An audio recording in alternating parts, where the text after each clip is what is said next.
มาต่ออีกวัดเนาะวัดเทวราชเนาะมาปล่อยปลาอยู่แม่น้ำเจ้าพระยาเนาะ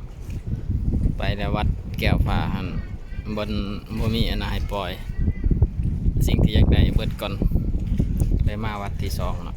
แค่แม่น้ำเจ้าพระยาคือกันบรรยากาศโคตรดีเนาะอยากแดดน้อยหนึ่ง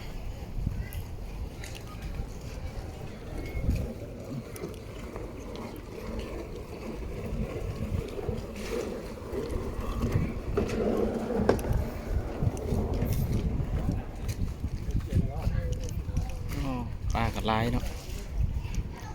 ลายอากาศแดด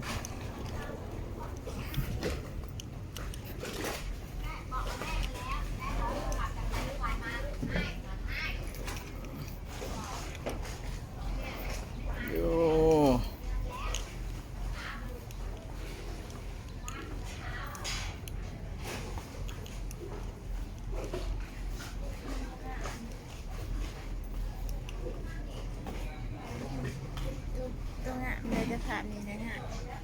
มันแดดเนาะแนมบ่เห็นบรรยากาศดีว่ะขี้เหื่อนคักเปิดคักเลย